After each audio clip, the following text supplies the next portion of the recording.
Hier, on a eu plusieurs approches par rapport à la question du genre. Des approches, une première approche géographique, puis sociologique, économique, à travers des méthodes différentes, l'approche par des systèmes complexes, l'approche synthétique, etc. Moi, ce que je propose à travers l'exemple de Sétif, une approche mobilitaire du genre, donc à travers la fréquentation, et essayer de mesurer un petit peu le degré de satisfaction par rapport aux services rendus via les TCSP, les transports en commun sur site propre, en site propre, via l'exemple de Sétif, et en ciblant directement la mobilité féminine.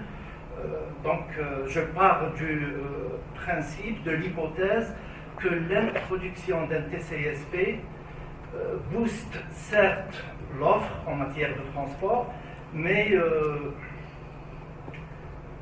là il y a un problème de... Donc il y a une partie cachée. Je ne sais pas si on peut régler le problème technique. Pour la partie de la diapo, oui. Donc est-ce qu'on peut supprimer cette partie-là à droite?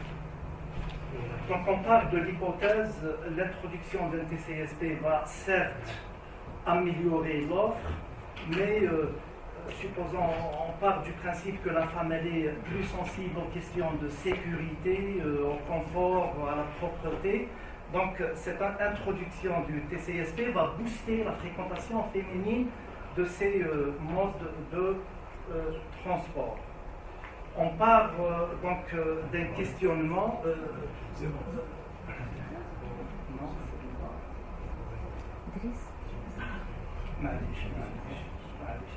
Non, en plein écran. Je vais retirer pour la main.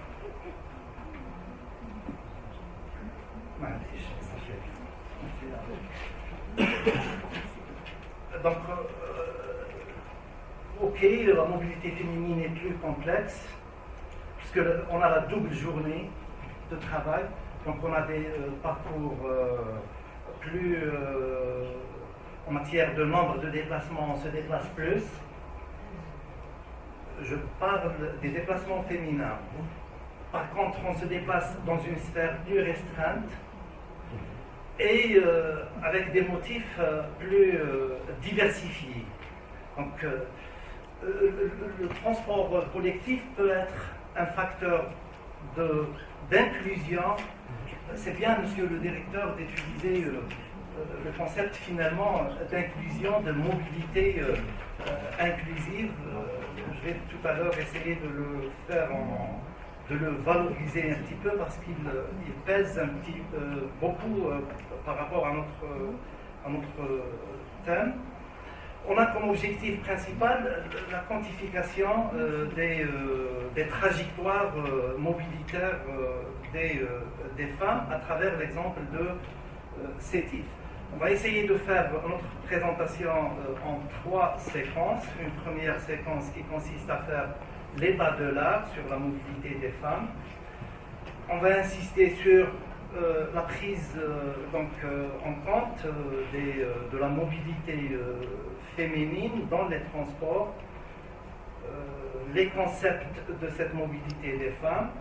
On fera aussi, après ce cadrage théorique, l'usage des transports collectifs dans les villes algériennes, un bref rappel à la chronologie de la politique des transports en Algérie, la multiplication des mises en service, et en 3e séquence, les résultats d'enquêtes réalisées à Sétif sur la fréquentation et la satisfaction par rapport à l'usage des TCSP du tramway de Sétif. Alors, c'est Hakim, tout cela, sachant que nous avons 30 minutes. Je ferai de mon mieux pour... Voilà. Ok, donc je ne vais pas m'attarder sur la question de l'état de l'art, on a fait ça hier, donc la question de la prise en compte du genre dans l'usage des transports est récente. On peut voir l'approche plutôt économique de la Banque mondiale vis-à-vis des pays africains. Il y a aussi le Forum international des transports qui travaille aussi sur les questions, même dans les pays développés, la question de la sécurité des femmes, etc. En Algérie, il y a plutôt les approches de sociologues, plein de travaux sur la femme et l'espace public, mais ça reste des approches plutôt qualitatives et avec une dimension sociologique. Ce qui fait défaut chez nous, c'est le manque en matière de données. On n'a pas, on ne fait pas d'enquête d'une manière systématique pour essayer de quantifier la mobilité. Notre contribution va dans le sens de pallier un petit peu à cette sous-information, si vous voulez, à ce manque de données. Je reviens donc au concept de la mobilité des femmes. Il y a les freins à la mobilité ne sont pas uniquement d'ordre matériel, il y a des freins sociaux, psychosociaux, etc. Kaufmann utilise la mobilité latente, c'est-à-dire la motilité. La motilité, c'est le potentiel. On veut se déplacer, mais on n'a pas les moyens, soit matériels, soit... je reviens à l'autorisation pour se déplacer. Ça implique aussi la mobilité inclusive, la mobilité pour tous. En mobilité, on ne se déplace pas pour se déplacer. Donc le fait de se déplacer n'est pas une fin en soi. On se déplace pour atteindre un service. Donc on a le concept du droit à la mobilité. C'est un droit qui conditionne d'autres droits, le travail, l'éducation, la santé, les loisirs. Pour les transports en commun, des restrictions de la mobilité restreignent ainsi d'autres droits. Ça, c'est important. Maintenant, pour la politique, je ne vais pas m'attarder là aussi, mais c'est intéressant de signaler donc les 4 décennies une libéralisation du secteur, mais une libéralisation précipitée, non pensée. C'était en 88, on a essayé de rattraper un petit peu le coup début des années 2000, mais sans vision. Il y a la promulgation des différentes lois, des différents décrets, mais sans orientation stratégique. En 2010, c'est l'État investisseur, donc il y a des programmes d'investissement. Donc on a eu, par exemple, pour le quinquennal 2010-2014, s'il vous plaît, 38 milliards de dollars pour le secteur du transport. En parallèle, la promulgation du décret exécutif sur l'organisation, la création des autorités organisatrices du transport. Mais ce qui primait, c'est la vision technique. Donc c'était l'État investisseur, mais entre guillemets technicien. Le grand défi début des années 2000, c'est la gouvernance. Comment trouver des formules de partenariat, comment instaurer des plans de déplacement urbain, c'est-à-dire essayer de trouver une certaine articulation, urbanisation, réseau de transport, la mise en place effective des autorités organisatrices des transports urbains. Donc le grand défi, c'est l'organisation de la mobilité. On ne peut pas espérer une mobilité inclusive si on n'arrive pas à organiser toute la mobilité urbaine. C'est le cas de l'AOTU d'Alger, installée en 2015, mais elle arrive mal à coordonner les bus ETUSA, les tramways, le tramway, le métro, le téléphérique, donc les différents modes de transport. Le TCSP, donc le transport en commun en site propre, peut être un outil de promotion d'une mobilité à tous, de la mobilité inclusive. J'ai pu avoir les chiffres sur l'évolution de la fréquentation les 5 dernières années. En 2022, les TCSP algériens ont pu transporter 121 894 638 voyageurs. Si on compare à l'année référence, c'est une année référence, c'est une année de tous les records pour le transport en TCSP. On avait 131 millions et demi. Puis en 2020, on a eu l'impact de la crise sanitaire. On a eu l'arrêt total des TCSP en avril et mai. Donc il y a ce fléchissement en matière de fréquentation. Les TCSP retrouvent progressivement leur fréquentation. Positif, c'est positif. On est là c'est entre 2019 et 2022. On a eu plus 0,7. Constantine, c'est plus 53. C'est dû à l'extension de la ligne tramway de la nouvelle ville vers le campus, plutôt de l'université Constantine III vers la nouvelle ville Ali Menjeli. Donc ce 53, plus 53%, il est dû à ça. Sinon, les autres lignes arrivent mal à retrouver leur seuil de fréquentation. Maintenant, par rapport à notre question, les données sur l'usage des TCSP ne sont pas genrées. Donc, d'où l'intérêt de faire, de proposer, de faire un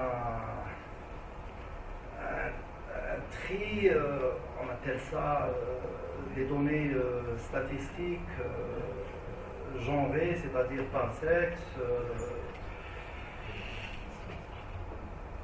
La femme dans les métiers des transports en Algérie l'a bien souligné hier, professeur Majid Djennan. Le taux d'occupation féminin passe de 15,6 en 2008 à 18,3% en 2019. C'est les chiffres aussi de l'ORS. Par contre, il y a une ségrégation professionnelle. Donc la présence de la femme dans les métiers des transports, considérée comme réservée aux hommes, bien qu'au service de voyageurs, la majorité féminine représente 56. Elles sont majoritaires dans l'utilisation des TCSP, mais elles représentent 15% du personnel. Et elles accèdent mal au poste de direction. J'ai eu les chiffres par rapport à l'EMA. L'EMA, c'est l'entreprise métro d'Alger. Elle ne s'occupe pas uniquement du métro, mais c'est le maître d'ouvrage délégué. Elle représente le ministère des Transports. Donc elle s'occupe des études, de la réalisation et de l'exploitation de tout ce qui est transport voyageurs, notamment les TCSP. Donc on a eu ces chiffres pour fin décembre 2022. À l'EMA, l'effectif est composé de 1006, un total de 1006. Le nombre de femmes, c'est 149, donc à peine 15%. Mais le métro ouvre ses portes, mais pas au cadre dirigeant. Donc on a zéro par rapport au cadre dirigeant, il y a pour les cadres 16%, 64 opératrices. Les opérateurs, c'est donc conductrices, agents de vente, contrôleurs, etc. Donc on est à 15% le taux de participation féminine. À Sétif, la femme, elle est chauffeur de taxi. Il y a le portrait de Sabrina. Elle exerce, elle est connue au centre-ville, elle exerce depuis 1993 le métier de chauffeur de taxi. Elle a repris la licence de son papa, décédé juste avant. Donc elle a eu la volonté de prendre sa place. Ce qui est nouveau sur les réseaux sociaux, c'est je traduis taxi clandestin réservé aux femmes. Donc c'est un service offert par les femmes et pour les femmes. Donc entre parenthèses, si la femme veut, la femme peut. Notre cas d'étude, là je vais essayer de faire un peu vite. Sétif, c'est une ville intérieure, on la nomme capitale des hautes plaines de l'Est. En 2021, 397 557. Elle est située au cœur d'un bassin démographique qui dépasse les 500 000 habitants. Le transport collectif, il est assuré par des bus privés, des bus ETUS et une ligne de tramway. Donc il y a cette dualité d'un transport artisanal assuré par des privés, un transport plus ou moins organisé, assuré par une entreprise publique qui est l'ETUS, et un transport, un TCSP, un tramway, transport moderne, assuré en matière d'exploitation par la CETRAN. 2-3 chiffres intéressants en matière de mobilité urbaine à Sétif. On a estimé le nombre de déplacements, la mobilité quotidienne des Sétifiens à un peu plus de 3 déplacements jour. Ça, c'est la mobilité totale. Donc, il y a la mobilité motorisée, il y a la part de la marche à pied. Donc, la marche à pied, c'est un déplacement, 0,6, et le reste, c'est motorisé. Maintenant, la répartition de la mobilité motorisée, la part des transports collectifs, c'est 30 plus 5, c'est 35% en 2020, sachant que le taux était de 64% en 2004. Donc là, il y a cette chute de 64 à 35%. En contrepartie, il y a la reprise, il y a le taux de l'usage de la voiture particulière qui est passé, qui a grimpé de 41% à 57%. Donc il y a ce recours à l'usage de la voiture particulière. On a pu réaliser des enquêtes de fréquentation avec les étudiants de géographie à l'université de Sétif. Donc dans le cadre de leur apprentissage, on a pu faire des comptages par station, des relevés donc manuels en des jours ouvrables. La période c'était entre 18 octobre et 17 novembre 2022. On a pu avoir un échantillon de 43 000 voyageurs, dont 56,5 de femmes. Donc, on a pu faire les trajets, on monte d'un point de départ, généralement c'est l'extrême, c'est l'université, la partie est, vers le CDM, le centre de maintenance, partie ouest. Donc on a pu réaliser pour le tramway 61 trajets, pour le bus Etus 44, et le nombre de trajets pour le privé c'est 86. Au total, on a pu réaliser 191 trajets pour un échantillon de 43 022. La part des femmes, c'était 56,5 et réparties selon les 3 tranches d'âge. Donc finalement, on a eu une moyenne de 56,5 comme taux de fréquentation féminine. 51% d'usagers ont entre 20 et 40 ans, oui, donc cette part importante est due à une utilisation majeure des TC, notamment le tram, pour se rendre à l'université surtout. Donc 21% d'usagers ont moins de 20 ans, là c'est beaucoup plus les écoliers, 28% d'usagers ont plus de 40 ans. Par conséquent, les scolaires et les étudiants sont les deux catégories fortement représentées, 80% de voyageurs. Une autre partie du questionnaire, elle concerne la satisfaction.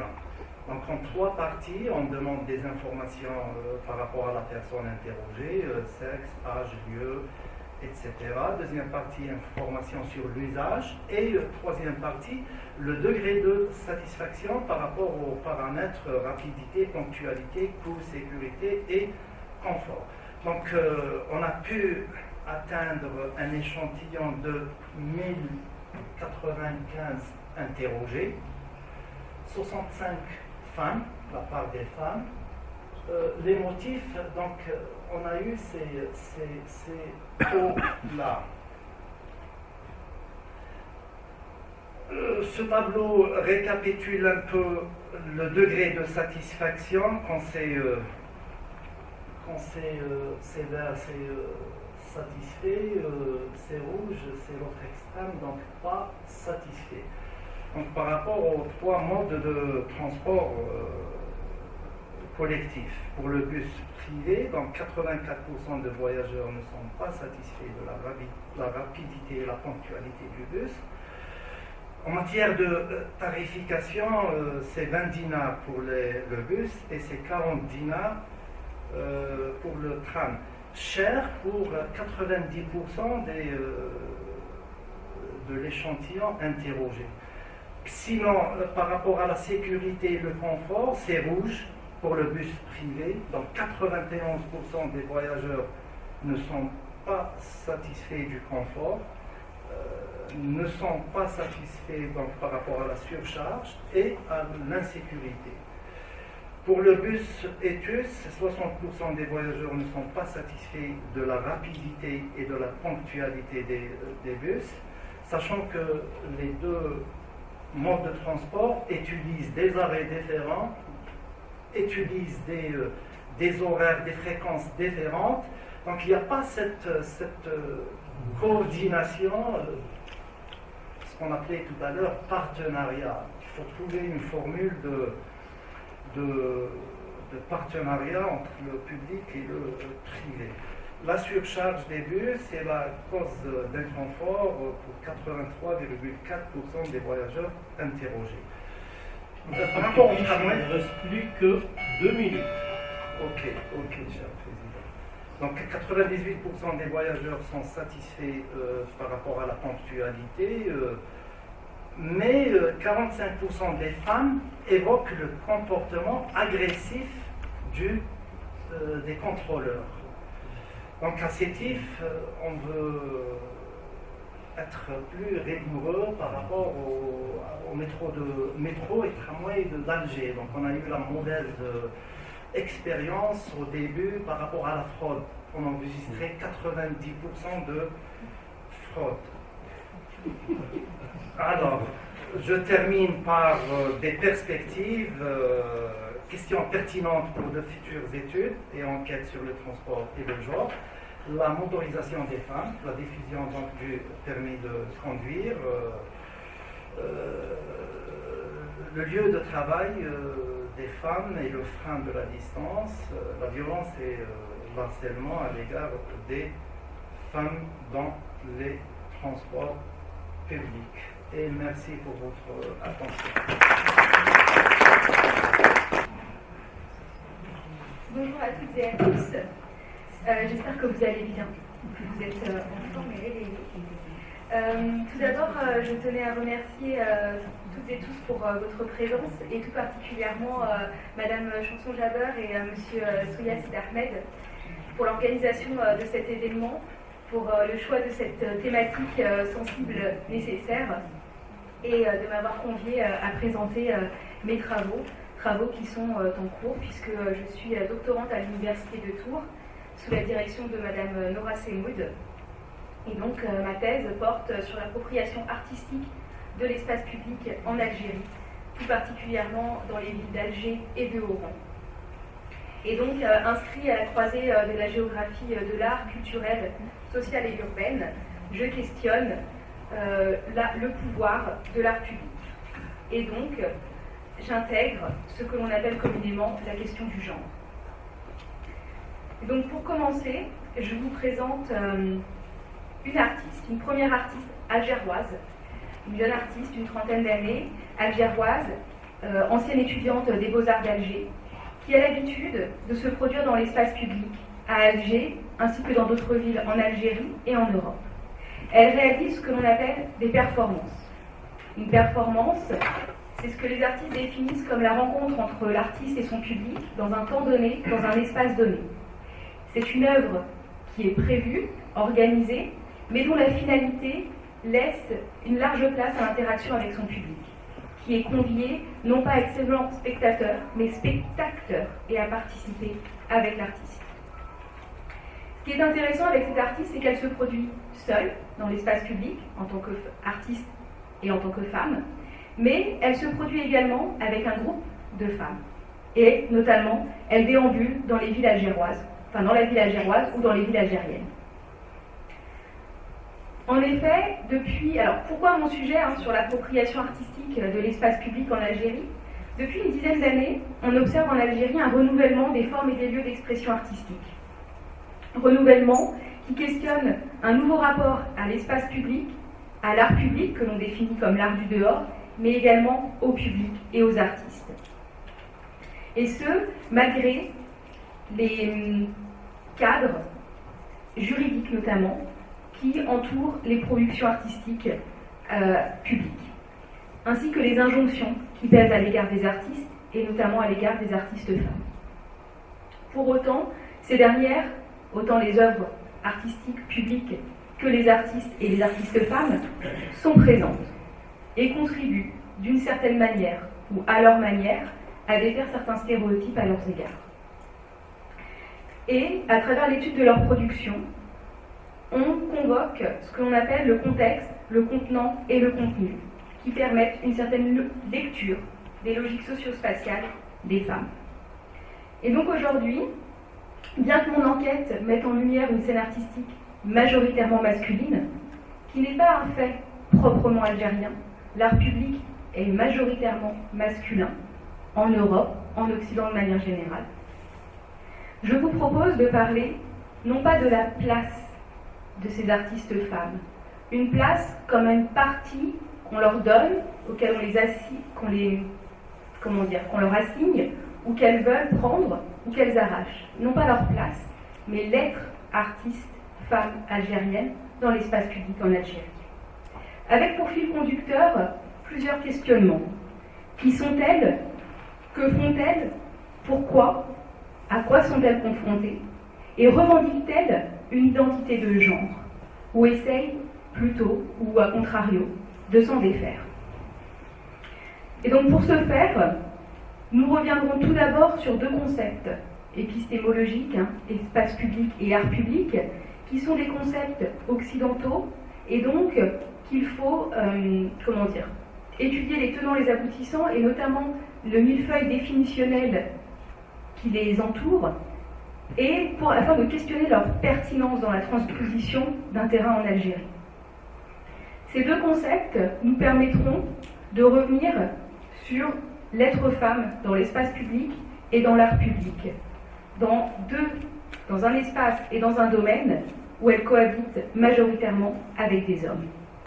Et enfin, nous dresserons le portrait de plusieurs artistes, et notamment de leur production. Je vous montrerai des cas concrets, et on essaiera de définir une ébauche de typologie à travers justement leurs œuvres, leur mobilité, les spatio-temporalités, les stratégies d'évitement qu'elles utilisent. Donc, comme j'ai pu vous l'évoquer, c'est un travail en cours qui s'appuie en épistémologie sur de nombreux travaux de géographie de l'art, culturelle, sociale et urbaine, qui confèrent depuis plusieurs années une place plus importante à la société civile et aux femmes notamment, à des entretiens menés à la fois auprès des artistes et à la fois auprès des publics, afin d'étudier tant la production artistique que la réception de ces productions artistiques publiques, des observations peu flottantes, des parcours commentés également, menés donc à Alger et à Oran. Même si aujourd'hui, dans les cas concrets d'études de production, je vous parlerai davantage des cas algérois. Donc tout d'abord, l'espace public, quelle définition pour quelle réalité? Donc au pluriel. En effet, lorsque l'on prend la définition de l'espace public, on est communément amené à prendre la première définition, qui est une définition à connotation politique, où l'espace public serait le modèle de l'agora grecque. Donc un espace politique ou de politisation, où les acteurs sont potentiellement politisés. On peut également se tourner vers les définitions données par Erving Goffman, notamment en sociologie, l'espace public renvoie davantage à un espace d'interaction. Et ce qui est intéressant, d'interaction, première idée de liberté, mais qu'il contredit en expliquant qu'une liberté faussée, puisqu'il s'agit d'une mise en scène d'un soi accepté par autrui.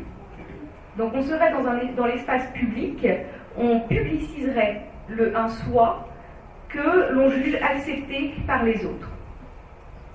Et on prend évidemment une définition géographique d'un espace en commun, et pas d'un espace commun, d'un espace en commun qui implique la rencontre d'acteurs. À partir de ces trois définitions, on observe que c'est l'usage et l'usager qui donnent sens à l'espace public. Toutefois, lorsque l'on l'adapte à la situation algérienne, on observe que c'est un concept qui est labile, à la fois dans la langue, quel terme utiliser pour décrire, pour parler, pour signifier l'espace public. Si l'on prend le terme de l'arabe littéral, le al-Fusha, Fodea al-Am, n'a pas de sens. Lorsque je fais des entretiens, lorsque j'utilise ce terme, les gens ne pensent pas que cela renvoie à l'espace public. Et en termes dialectales, les gens utilisent bara pour dire dehors, zenkra, la rue. Donc on est plutôt sur des termes ou el plaza, la place, donc qui vont signifier un espace particulier. Donc un concept qui va être labile dans la langue, dans le temps également, puisque espace public en Algérie n'a pas le même sens si l'on prend une période historique, la période coloniale, où l'espace public était l'espace du colon, à l'indépendance ou encore pendant les années noires. Et plus récemment, avec un espace public reconfiguré avec des aménagements divers et parfois en proie à la privatisation, communément des fois décrit actuellement comme un espace public en crise. Ou alors également un espace public dans l'espace. A-t-il le même sens en ville, à Alger, à Oran, en Kabylie, ou encore dans l'espace saharien, où vous avez l'espace intime de la khaïma, de la tente, et l'espace extérieur. Donc un concept donc qui recouvre plusieurs définitions et donc plusieurs enjeux, un concept la ville qui renvoie finalement à quel usage et à quel public. Sommes-nous face à un non-lieu ou à un non-public? En effet, l'espace public peut être excluant ou exclusif, puisqu'il met en relation l'intime et l'extime, il met en relation un acteur avec un autre, un soi avec un autre, qui peut être, encadré par plusieurs injonctions, qu'elles soient familiales, sociétales ou religieuses. Il est souvent connoté à la négative. On parle d'espace du mélange ou de la déviance, des qualificatifs qui rejaillissent sur les acteurs qui pratiquent ces espaces. Notamment, par exemple, si on prend les expressions comme Pintel Plaza, les filles de la place, cela renvoie à des connotations négatives, à des pratiques aux mœurs légères. Donc, certains usagers, au nom de la rumeur, du qu'en dira-t-on, vont s'interdire une présence dans ces espaces. A contrario, l'espace public peut également être libérateur ou qualifié de champ des possibles, puisque l'individu peut également y gagner l'anonymat par des stratégies d'évitement ou des stratégies spatio-temporelles choisies. Et donc, comme le disait hier M. Souillin, en sciences sociales, on aime quand c'est complexe. Et l'espace public, par son millefeuille définitionnel, son concept de la ville et les différents usages et usagers qui le parcourent, apparaissent en effet complexes. Et l'espace public, il se définit donc par ses usages et ses usagers, et donc par l'appropriation qui peut en être faite. Et donc dans le cadre de mon étude, par une appropriation artistique. Lorsque l'on parle d'art public, on parle communément de art du dehors.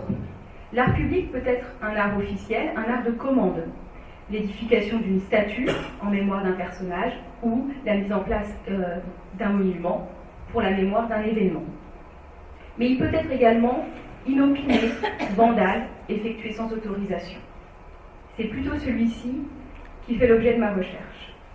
Dans l'art public, dans le cadre de mes recherches, j'étudie la performance, les fresques murales et le théâtre de rue.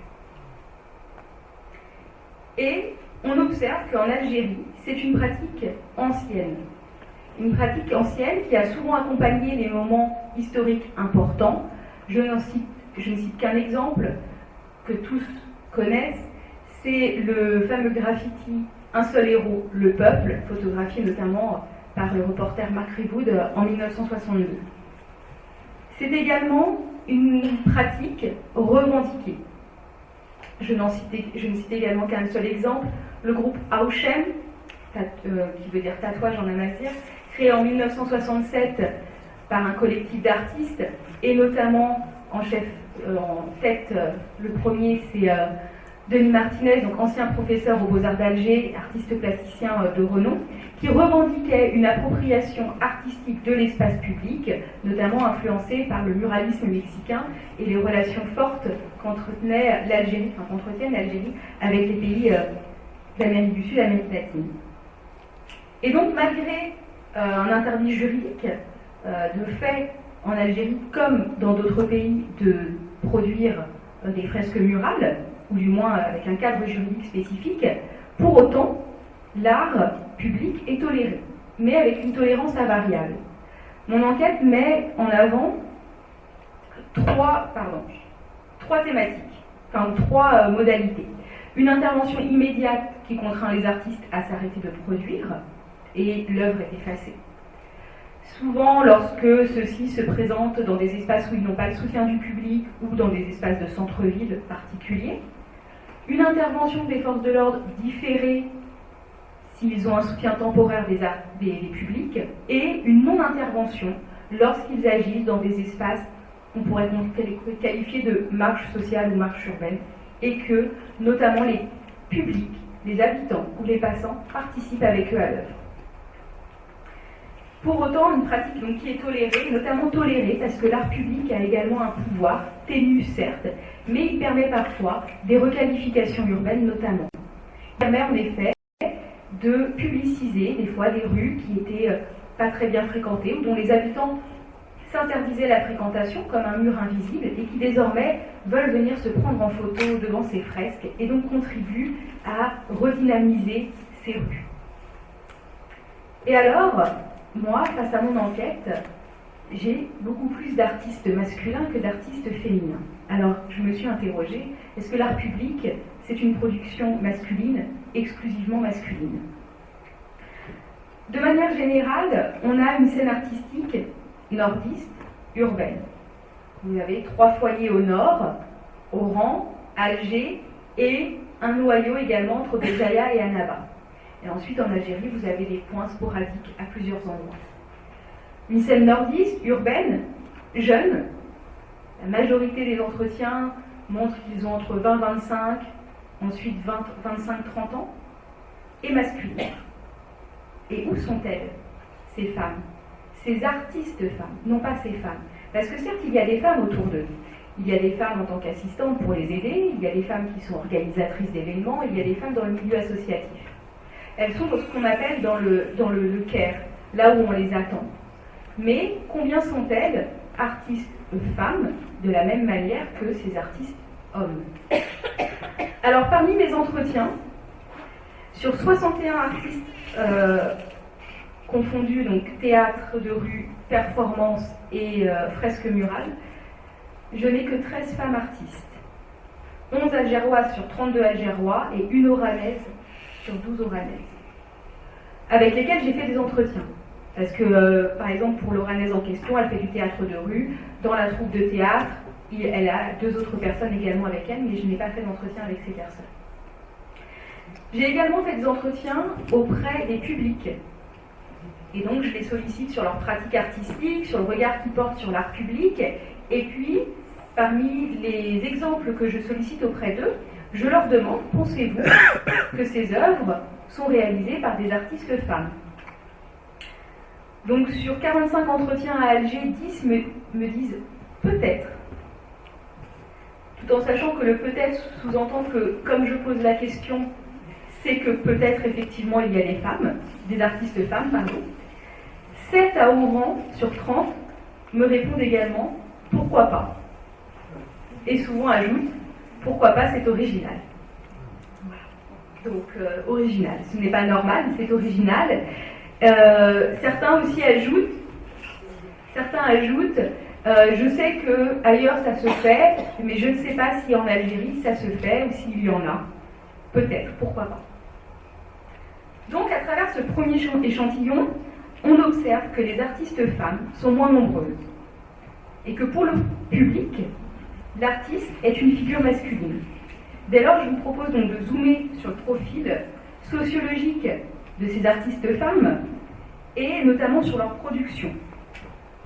Et en d'autres mots, tenter d'expliquer leur moindre présence. Donc en effet, alors cette partie, je l'ai intitulée « Faire un pas de côté, c'est prendre de l'élan ». Je trouvais que ça leur allait bien. Donc en effet, qui sont-elles? Alors si elles ont en commun d'être également issues des villes et du Nord, elles ont la particularité d'être de double nationalité ou alors d'avoir des liens très forts avec la diaspora et pour certaines d'entre elles, de vivre également à l'étranger. Ou d'avoir fait une partie de leurs études à l'étranger, voilà, d'effectuer des séjours dans les 2 pays. Elles sont la plupart, si ce n'est exclusivement, issues de classes moyennes supérieures. Elles ont entre 30 et 35 ans, alors que les hommes, comme je vous l'ai dit, avaient entre 20 et 25, majoritairement ensuite 25-30 ans. Elles sont en activité professionnelle et elles sont diplômées dans une autre activité économique. Et ça, c'est important. C'est-à-dire qu'elles ont fait des concessions. Et alors, lorsque j'aborde justement ces concessions, la figure paternelle revient très souvent. Elles aimaient l'art, elles viennent d'un milieu social confortable, dans lequel elles ont grandi dans un milieu artistique. On leur a pour la plupart offert des cours, permis de suivre des cours d'art, de dessin, de musique, de danse, de théâtre. Mais au moment du choix de l'orientation, là la figure paternelle intervient, mon papa me disait ne fais pas l'école des beaux-arts, tu n'auras pas de travail. L'art, ce n'est pas un travail, ce n'est pas un travail pour une femme. Fais des études. Et là, elles ont fait une concession, souvent contrairement aux hommes, ou aux artistes hommes auxquels j'ai fait des entretiens. C'est-à-dire qu'elles ont suivi un cursus de licence ou de master. Elles sont diplômées, elles ont une activité économique et elles font de l'art à côté. Et ce qui est intéressant, c'est qu'elles n'en vivent pas de cet art, de la même manière que la plupart des artistes masculins avec lesquels j'ai fait des entretiens n'en vivent pas non plus, mais eux se revendiquent artistes par métier et elles se revendiquent artistes par passion. Alors certaines m'ont aussi dit, ça nous donne une indépendance, on n'est pas obligé de courir derrière des financements pour faire des projets, puisqu'on peut faire nos propres projets nous-mêmes, nous sommes indépendantes finalement. Donc c'est aussi quelque chose qu'elles ont pu revendiquer. Donc elles font des concessions. Alors après, elles corroborent, si elles viennent d'un milieu familial où l'art est accepté, elles me disent quand même que leur production artistique dans l'espace public, j'entends bien, ne sont pas toujours acceptées ou bien comprises de leur entourage, notamment amical. Et lorsque je leur demande si c'est un frein aussi à une relation, on va dire, au mariage pour certaines, si elles me disent non, sur les femmes, sur donc les 13 femmes interrogées, seulement 2 sont mariées et les autres sont célibataires. Donc voilà, pour elles ce n'est pas un frein. Alors peut-être que ce n'est pas cela le frein, peut-être que c'est autre chose, mais en effet, c'est quand même quelque chose que l'on peut mettre en corrélation. Et donc quel rapport entretiennent-elles avec l'espace public à travers l'art? Et donc là encore, 3 éléments que l'on peut soulever. L'espace public, pour certaines d'entre elles, c'est un espace revendiqué. Et alors, je vous cite, « C'était pour moi une manière de contrer la colonisation masculine de l'espace public. » Et cet artiste me dit ensuite, et j'insiste sur le terme « colonisation masculine ». Pour elle, elle se doit d'être présente dans l'espace public pour défaire un certain nombre de stéréotypes, pour porter la lumière sur le fait que l'espace public est un espace masculin, fréquenté davantage par les hommes. Pour d'autres, c'est un espace approprié par dépit, face au manque de lieux de création, le manque d'ateliers notamment, la difficulté d'obtenir un atelier. Et elles me disent, j'ai décidé de faire d'Alger mon atelier. Finalement, je n'ai pas d'atelier spécifique, ou je ne veux pas produire mon art dans ma cuisine ou dans ma chambre chez moi, et bien je vais faire de la ville, de ces rues, de ces places, mon lieu de création. Pour d'autres, c'est un espace pratiqué mais sous conditions. Elles s'y produisent lorsqu'il y a une activité artistique collective organisée dans un but précis, parfois dans un but associatif, et donc elles seront avec d'autres. Et lorsque j'insiste, elles me disent qu'elles ne s'y sentent pas forcément à l'aise ou pas forcément en sécurité, qu'elles craignent davantage le rapport au public. Elles me disent par exemple, en intérieur, le public que l'on a, on va le connaître. En extérieur, tout le monde peut s'arrêter. On ne sait pas à qui on peut avoir en face de nous. Et donc cela les inquiète davantage. Et donc je vous propose un essai de typologie. Que produisent-elles, comment et pourquoi? Alors, c'est un essai, ça sera critiquable et perfectible. Il ne reste plus que 7 minutes. 7 minutes. J'ai mis un chronomètre. C'est la logistique. Donc je vous présente 3 cas. Un premier cas, une première performance réalisée donc en 2017 à Alger, à 19h, rue Hassiba Ben Bouali. Et l'artiste m'explique avoir choisi cette rue parce que c'est une rue qui porte le nom d'une femme. À 19h, à une heure où il n'y a que des hommes dans cette rue. Et comme elle fait l'objet de harcèlement régulier, où on lui reproche sa tenue, où on lui reproche d'être visible dans l'espace public, elle a intitulé sa performance « Espace privé mobile ». Et donc, elle a réalisé avec un parapluie qu'elle a recouvert d'une cape, légèrement échancrée pour qu'elle puisse se déplacer, qu'elle soit visible et invisible. Et donc, elle a traversé la rue. Elle a marché. Et donc, elle est en mobilité. Elle n'est pas statique. Elle est en mobilité. C'est son œuvre revendique, c'est un retournement de stigmate, en fait, face aux remarques qu'elle peut avoir. Et alors, quelle est la réception des publics? Donc là, un public qui est masculin. Elle suscite le sourire, le rire, puis les insultes, puis à la fin, elle est malmenée. Et donc, elle voulait montrer que je sois visible dans la rue, selon ma tenue, selon une autre, à une heure spécifique. Finalement, il est difficile d'être dans l'espace public. Je vous montre, donc voici, c'est l'image de gauche pour vous. Voilà le parapluie qu'elle a réalisé. Et donc là, elle a un caractère revendicatif dans la réalisation de son œuvre publique. Ensuite, je vous présente deux autres cas qui sont réels, donc deux performances réalisées, donc pareil, à Alger, par deux femmes différentes, qui vont se produire, elles, en journée. Une première se produit en journée, elle déambule dans Alger, et avec un panier, elle ramasse les ordures, et puis quand elle passe devant des gens, elle leur donne un papier sur lequel il y a écrit « Nikai Mohek », nettoie ton cerveau. Et donc, comme elle ramasse des ordures, certains, c'est dans le sens d'une sensibilisation à l'environnement, mais d'autres ne vont pas le prendre comme cela. Et donc, elle marche, et pour elle, son œuvre est un caractère esthétique seulement. Elle va avoir des moments où elle va s'arrêter, mais lorsqu'elle est dans des lieux familiaux, où il y a des enfants et des familles. Et je vous montre donc cette photo. Elle marche dans la rue, et donc elle donne notamment ses papiers, notamment à des hommes. Certains vont après lui demander « mais pourquoi m'as-tu donné cela ?» Et donc lorsqu'elle fait ses performances, elle ne parle pas. Elle laisse libre interprétation au public. Une autre personne, une autre artiste femme, réalise une autre performance dans laquelle elle vient dans l'espace public, elle s'installe avec son kit de couture à même le sol et elle coud le drapeau algérien en mémoire de la première Moudjahida, les ayant cousus pendant la colonisation. Et donc elle est installée dans l'espace public, elle est statique. Et elle invite les personnes à venir se joindre à elle, à l'aider à coudre le drapeau. Mais lorsqu'il y a un attroupement autour d'elle, on la contraint au déplacement. Et donc, même si elle veut se présenter dans l'espace public de manière statique, finalement, on la contraint à la mobilité. Première chose. Deuxième chose. Les premières personnes à venir autour d'elle, lui poser des questions et coudre avec elle, sont des hommes. Des jeunes hommes qui ne savent pas coudre.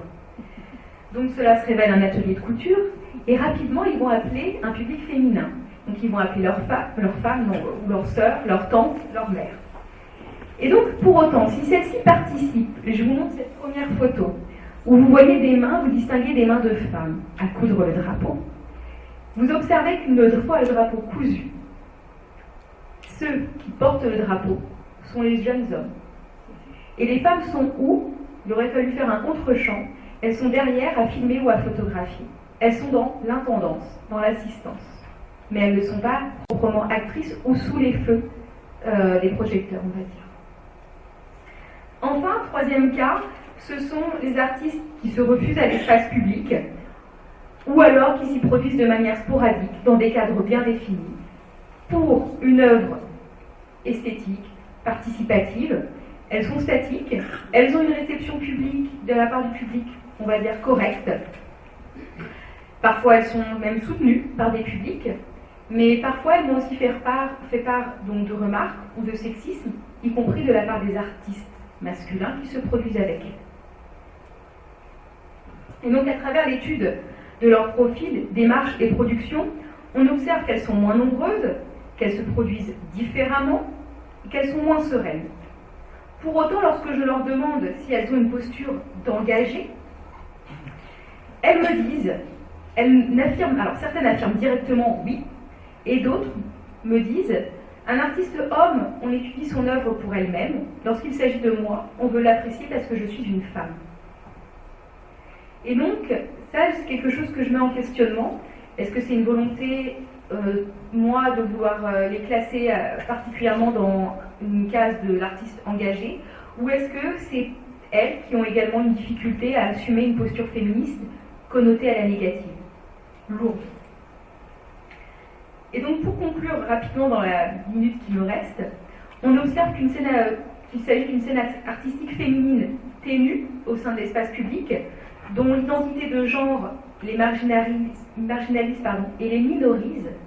Elles ne sont pas forcément minoritaires, mais on les minorise. Leur manque de visibilité, leur difficulté de présence font qu'elles apparaissent moindres et influent sur leurs œuvres, tant dans la thématique, les modalités de réalisation que la réception. Dès lors, l'art public met en lumière des carences urbaines, sociales, au regard du genre. Et s'il est peut-être original d'aborder la question du genre par le biais de l'espace public ou de l'art public, l'espace public n'est pas seulement un espace matériel, visible et tangible. De par ses appropriations, et notamment ses appropriations artistiques, il met en lumière des réalités sociales en mouvement, notamment au regard du genre. Je vous remercie. Donc, la communication d'aujourd'hui porte sur l'harcèlement de rue et les violences envers les femmes en milieu urbain. Dans ma ville natale, c'est-à-dire dans la ville d'Oran, je suis géographe et j'ai un ingénieur en géographie et aménagement du territoire. Et 12 ans après cet ingénierat, je me suis posé une simple question en me baladant dans la rue. Pourquoi j'avais ce sentiment d'insécurité dans ma ville natale que je n'avais pas avant? Et cette simple interrogation m'a un peu amené à faire une thèse de doctorat. Cette interrogation, c'était est-ce que les autres femmes, qui étaient peut-être un peu moins avantagées que moi parce que j'étais véhiculée, est-ce que les autres femmes qui marchaient à pied subissaient un harcèlement de rue? Est-ce qu'elles avaient des difficultés à se déplacer dans la ville? Est-ce qu'elles pouvaient aller dans n'importe quel quartier? Donc toutes ces questions m'ont amené un peu à faire cette étude et à essayer de comprendre quelles sont les contraintes à la mobilité des femmes dans cette ville. Et au-delà du fait d'essayer de comprendre quelles sont les contraintes, est-ce qu'il y aurait des murs invisibles, comme le dit Dinéo, qui fragmentent la ville d'Oran? Et on va essayer de voir ensemble quelles sont ces contraintes et comment est fragmentée la ville d'Oran. Donc pour commencer, dès l'âge de 12 ans, les parents apprennent aux filles que l'espace public est dangereux, explique Marilène Libert, qui travaille beaucoup sur l'insécurité dans l'espace urbain. Elle est sociologue et auteure d'un ouvrage sur les violences faites aux femmes dans l'espace public. Et tout au long de leur vie, on leur rappelle le risque de se retrouver dans une situation délicate, car dans l'imaginaire collectif, poursuit-elle, une femme seule dans la rue est encore une femme disponible. Donc, comme je le disais, le sentiment d'insécurité a été l'élément déclencheur de cette étude. Et habituellement, c'est un sujet qui est traité par les sociologues. C'est un exercice un peu périlleux pour moi en tant que géographe de m'intéresser à cette question. Étant donné un manque de littérature, je n'ai pas trouvé de référence à proprement parler en géographie du genre en Algérie. Donc j'ai dû aller voir dans la littérature anglo-saxonne qui était très riche. À partir des années 90, il y a la littérature française sur la géographie du genre qui commence un peu à se développer. Mais en Algérie, je pense qu'il y a encore beaucoup à faire sur cette question.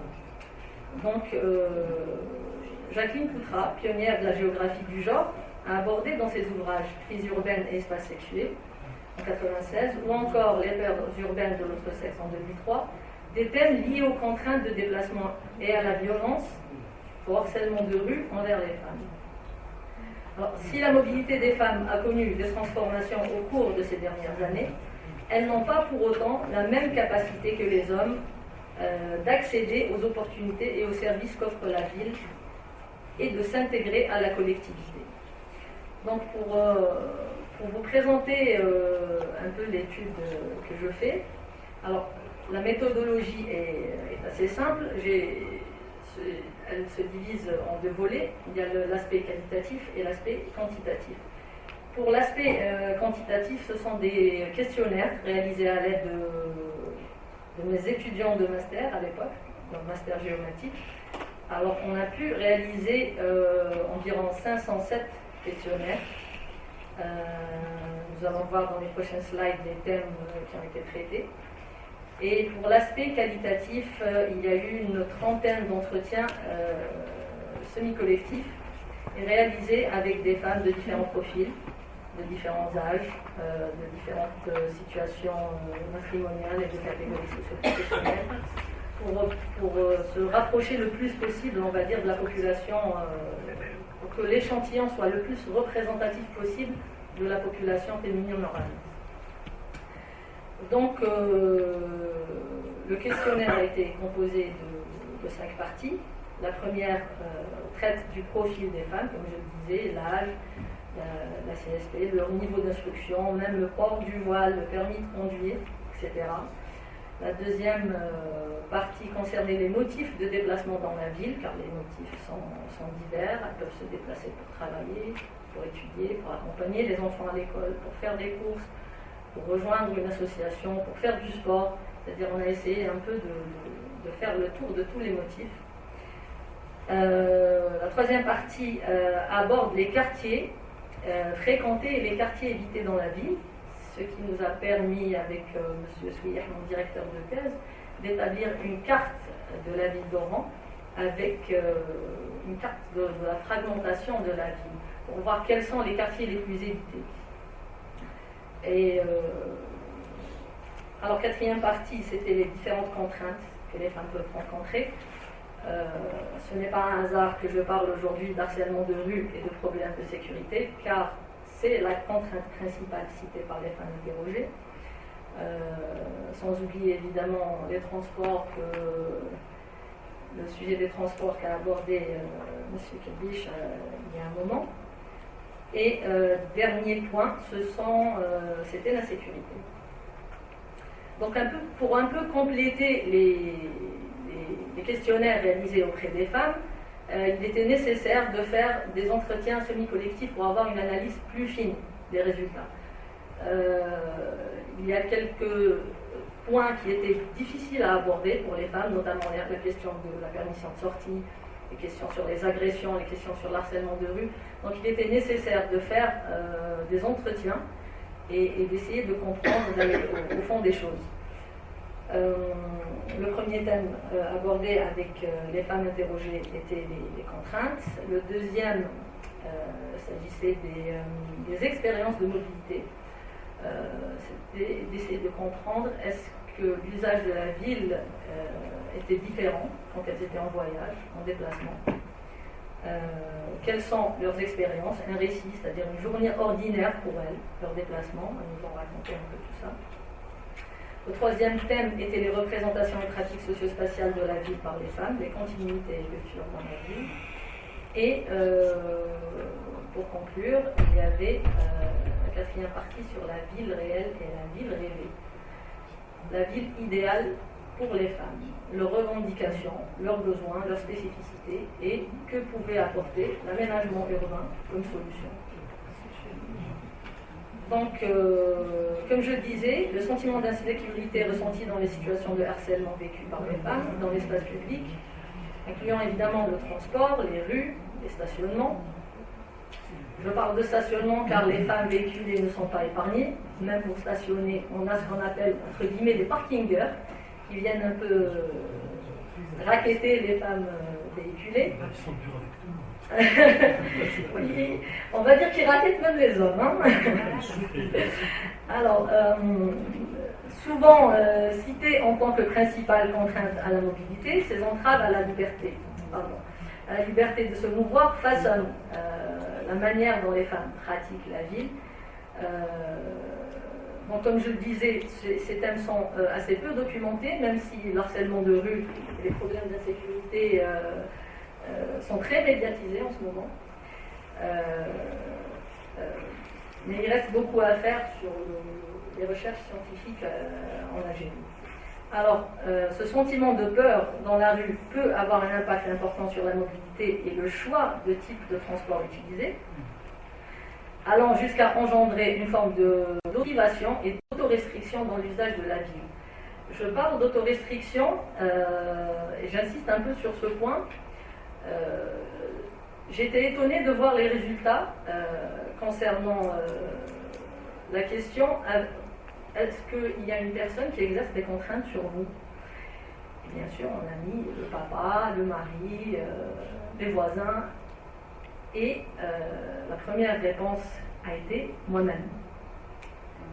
À plus, je pense, de 33%, ce qui m'a vraiment étonnée, parce que on a tendance à croire que les femmes subissent un peu la pression familiale. On parle beaucoup de domination masculine, de contrôle social dans les pays du Maghreb. Et je pense que là, on est passé à un autre niveau, à l'autorestriction, c'est-à-dire elle ne prend même pas la peine de sortir. Elle préfère rester chez elle, ne pas prendre la permission, ne pas subir les insultes dans la rue. Donc, c'était un chiffre assez étonnant. Nous avons aussi les horaires de sortie qui se réduisent, les déplacements qui se limitent. Dans certains cas, elles doivent être accompagnées pour leur sécurité. Leur mari, leur ami, leur papa. Et même si c'est un enfant, elles préfèrent être accompagnées d'un petit enfant pour se sentir en sécurité dans la rue plutôt que de sortir seule. Alors, on va parler grosso modo, on va dire, des contraintes de mobilité. En première position, on retrouve l'harcèlement de rue et tout ce qui est problème lié à l'insécurité. 37% des femmes questionnées ont répondu que c'était leur principale contrainte à la mobilité. 28% se plaignent des transports insuffisants. Je vais donner un peu l'exemple du tramway d'Oran, qui a été un franc succès, très utilisé, très apprécié par les Oranaises, mais qui ne dessert pas tous les quartiers de la ville. Les bus qui sont encombrés, les taxis qui sont chers, parce que les femmes, il y a peu de femmes actives dans notre échantillon, et les problèmes liés aux finances reviennent assez régulièrement dans les réponses. Nous avons en troisième position le contrôle social et le travail domestique. Comme je le disais, nous avons des horaires de sortie qui sont limités, une permission de sortir de la part du papa, du mari, de la belle famille parfois, la nécessité d'être accompagné, l'éducation des enfants ou la prise en charge d'une personne âgée ou malade, autant d'activités qui sont chronophages. Et ce sont des heures en moins dans la journée pour qu'elles puissent faire une activité, on va dire, épanouissante ou sortir, se balader tout simplement. Le harcèlement de rue existe dans le monde entier. Il se définit comme un acte, une parole ou un geste exprimant une conduite intimidante, insistante, irrespectueuse, humiliante, menaçante ou encore insultante, dans un lieu public, envers des personnes en raison de leur sexe, de leur genre ou de leur orientation sexuelle. Un fléau que les femmes principalement victimes, je souligne le principalement, je reviens un peu sur une petite anecdote, je me baladais pour prendre des photos avec Madame Henry, Mademoiselle Henry, et nous avons croisé un groupe de jeunes à côté du lycée Rothschild. Des filles, des garçons, un groupe mixte qui dansaient. Alors on leur a posé la question sur l'harcèlement de rue. Les filles ont commencé à nous livrer leurs expériences. Et là, on a l'intervention d'un des lycéens pour dire, bon, il n'y a pas que les filles qui sont victimes d'harcèlement. Moi aussi, j'ai été déjà victime d'harcèlement. C'est un peu étonnant. Alors je lui ai demandé un peu de nous raconter l'histoire. Alors quand il se gare à côté du lycée Rothschild, parfois il y a des filles qui viennent ouvrir la portière pour essayer de monter à bord avec lui.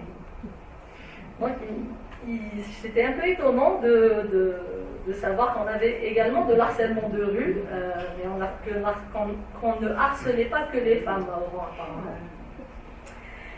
Donc, pour revenir un peu Alors, pour revenir un peu sur la loi algérienne, qui a pris un peu de temps pour intégrer le harcèlement de rue, car elle concernait d'abord les violences conjugales. Ce n'est qu'en 2015 qu'elle intègre les agressions de rue. Voilà. Donc tout individu agressant verbalement ou physiquement une femme dans un lieu public encourt une peine d'emprisonnement allant de 2 à 6 mois et une amende susceptible d'atteindre les 100 000 dinars.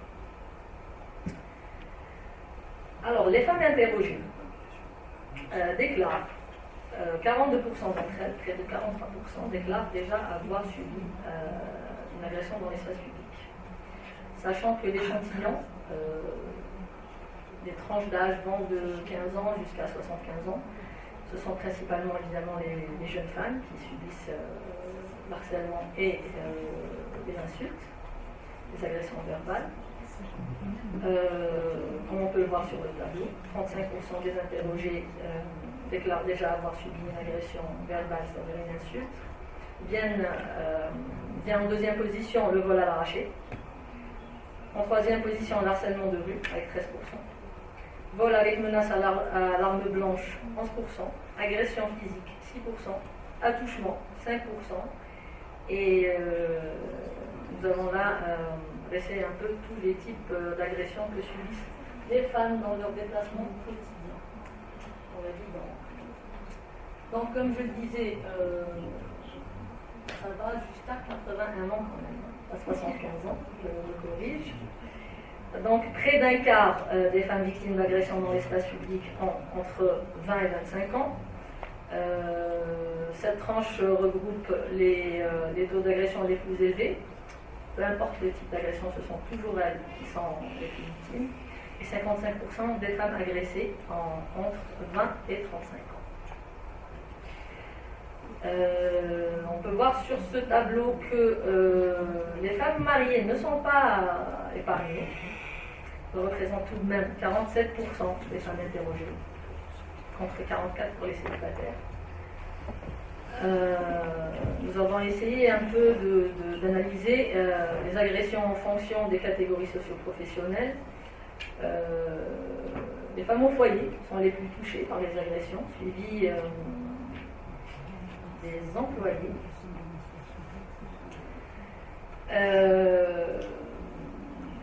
J'ai abordé la question du voile car on a tendance à penser que le port du voile pour une femme peut apporter une certaine protection, qu'elle va moins se faire agresser, moins se faire insulter. Ce n'est pas forcément vrai, il n'y a pas un grand écart.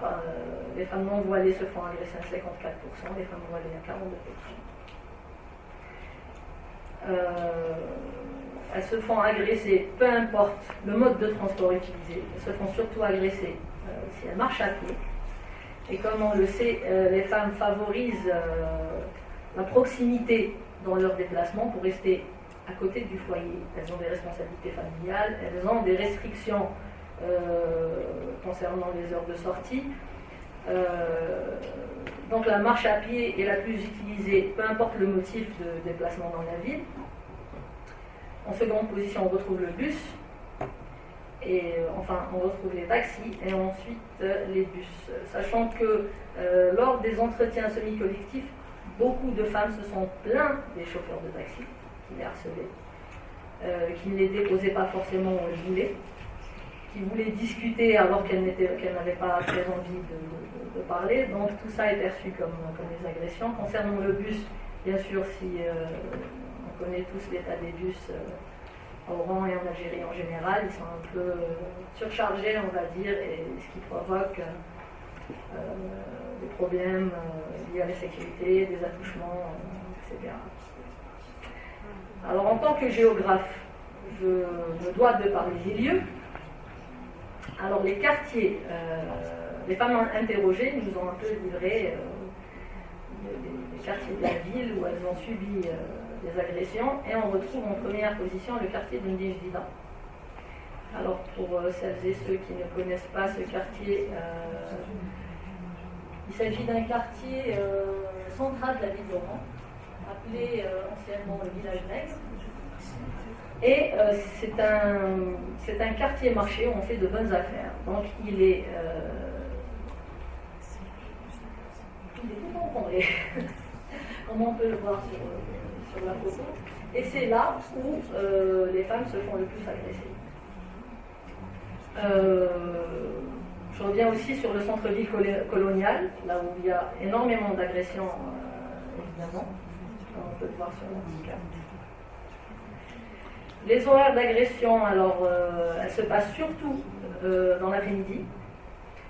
Et paradoxalement, les agressions se font dans des quartiers jugés attractifs par les femmes, c'est-à-dire des quartiers, des centralités anciennes, centre-ville, Ndjida, et même les centralités émergentes comme la Régotfi, là où il y a beaucoup d'agressions également. Concernant les dépôts de plainte, comme on peut le voir, il n'y a que dans 32% des cas que les femmes décident de porter plainte. Nous avons essayé à travers les entretiens de comprendre pourquoi ce taux était aussi bas.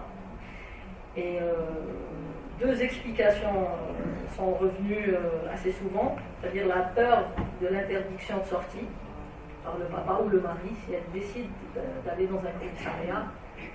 Alors après, le terme Shama et Chouma. Chouma, comment tu vas dans un commissariat pour porter plainte, c'est-à-dire que la victime est doublement pénalisée.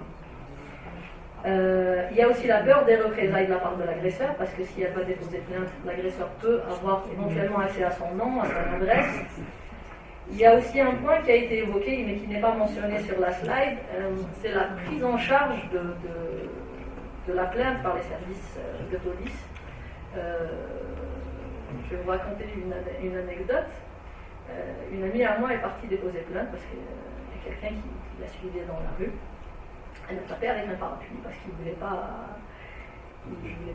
la laisser tranquille.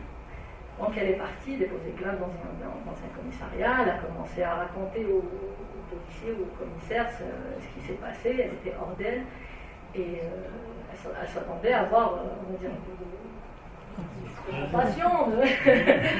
La réponse du policier a été mais pourquoi vous n'avez pas répondu aux sollicitations du gars? Donc là, je pense que ça l'a un peu dissuadé de continuer dans sa démarche. Ça peut être drôle, mais pour les victimes, je pense qu'il y a tout un travail à faire sur la prise en charge aussi, une campagne peut-être pour sensibiliser les services concernés à ce type de questions.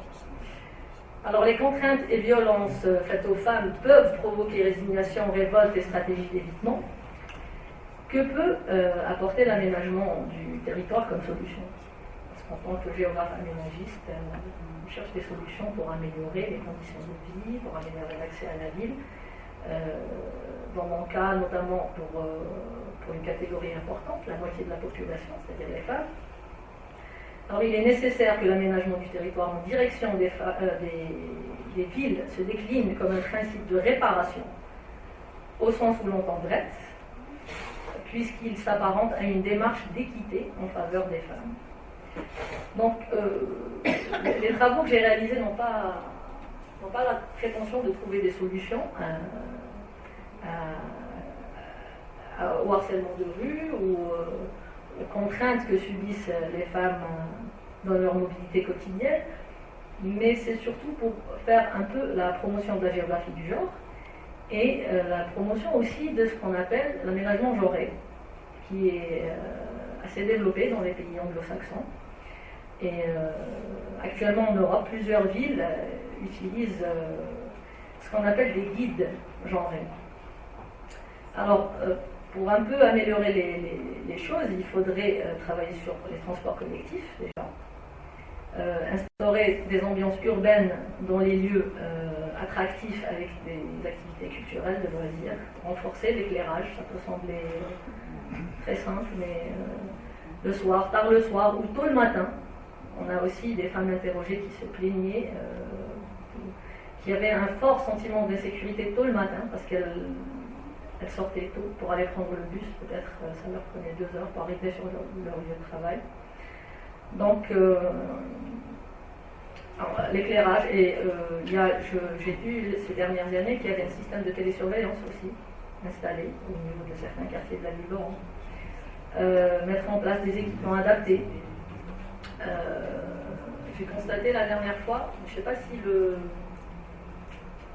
l'équipement existe encore, mais c'était au niveau du parc d'attractions de Hamri. Ils avaient installé une sorte de petit kiosque pour que les femmes puissent allaiter leur bébé, changer les couches. C'est peut-être une action qui peut paraître anodine, mais ça permet aux femmes d'emmener leurs enfants au parc d'attractions et de ne pas retourner de façon trop rapide chez elles, de pouvoir profiter de leur après-midi, de leur matinée, parce qu'elles ont sur place un endroit où elles peuvent prendre soin de leur enfant.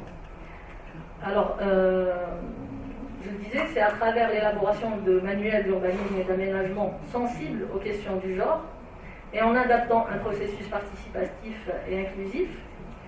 Je pense que M. Pipiche me parlait hier de concertation. Voilà, donc ce n'est pas possible de faire de construire une ville inclusive sans inclure les femmes dans le processus de planification. Et malheureusement, quand je posais la question, est-ce que vous avez déjà entendu parler de la concertation dans la planification des villes, les réponses étaient à 100% non. Alors que cette approche existe déjà, mais les femmes n'étaient pas au courant. Donc, je disais, un processus participatif et inclusif qui appréhende l'exercice de l'espace urbain de tous les points de vue, ceux des femmes, des hommes, des citoyens appartenant à des minorités de genre ou autres, mais également la production de statistiques sexuées pour pouvoir avoir plus de visibilité sur cette question, une féminisation des noms des rues, pourquoi pas, pour se réapproprier l'espace public. Alors, dans la pratique, plusieurs villes dans le monde ont amorcé une réflexion pour un aménagement genré, notamment la ville de Vienne, qui est devenue carrément une référence en matière d'aménagement genré. La ville a adopté la stratégie du gender mainstreaming, une approche intégrée de la dimension de genre dans les politiques publiques. En Europe, à partir de 2005-2006, les villes européennes ont la possibilité, depuis 2005-2006, elles ont la possibilité de signer ce qu'on appelle une charte européenne pour l'égalité des hommes et des femmes et des hommes dans la vie locale. En France également, plusieurs villes peuvent mener des actions dans ce sens. Nous avons le guide de Paris qui est consultable sur Internet si cela vous intéresse.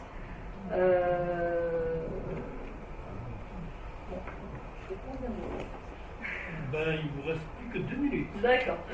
Je me disais ça, je suis pas loin. Alors même si l'usage féminin des espaces publics reste surtout utilitaire et fonctionnel, c'est-à-dire on voit rarement des femmes flâner dans la boue. Si elles sortent de chez elles, généralement c'est pour un motif particulier, c'est pour aller faire quelque chose. Et non pas pour flâner ou pour discuter, pour discuter entre amis comme peuvent le faire les hommes. Donc, il s'agit surtout d'un usage utilitaire et fonctionnel, alors que les hommes l'utilisent pour y flâner, se rencontrer, entre amis, discuter. Nous avons le cas que j'ai cité, l'organisation de festivités nocturnes, le réaménagement des parcs et jardins dans plusieurs quartiers de Berlin. C'est-à-dire qu'il y a quand même quelques initiatives sur le territoire algérien. Il y a également à Oran, lors des Jeux méditerranéens, alors comme on peut le voir sur les photos, il s'agit d'un concours de la plus belle fresque dans le cadre des Jeux méditerranéens organisés à Oran. Et on peut voir qu'à travers l'art, justement, c'est là que je rejoins Henry, les femmes peuvent se réapproprier l'espace public à travers le sport, à travers l'art. Et pour conclure, et je sais qu'on n'aura pas le temps de visionner ce clip, et non pas ce court-métrage, sur l'harcèlement de rue, qui est très intéressant à regarder. Si vous avez un moment, je pourrais éventuellement vous envoyer le lien. C'est une jeune cinéaste amatrice qui l'a réalisé. Et c'est pour vous aider un peu, surtout pour les garçons, pour les hommes, à vous imaginer l'espace d'un instant, si vous étiez une femme et que vous vous baladiez dans la ville d'Oran, quels seraient vos sentiments, Pardon? Donc voilà, je vous remercie pour votre attention et je prends la parole.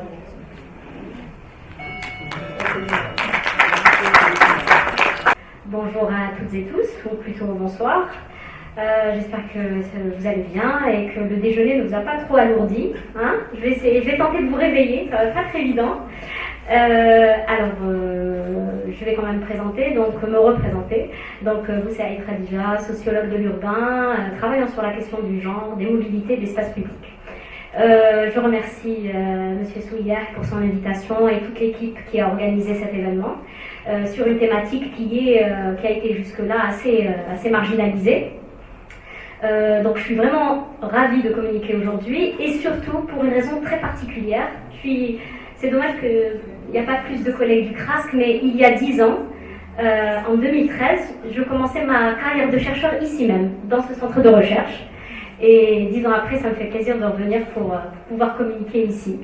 Voilà. Donc aujourd'hui, je vais vous présenter une communication qui s'intitule Les mobilités genrées, les femmes dans l'espace public algérois. Voilà. Donc, alors, ce travail est un mix de deux choses. Ce sont des résultats de ma thèse de doctorat soutenue en 2019.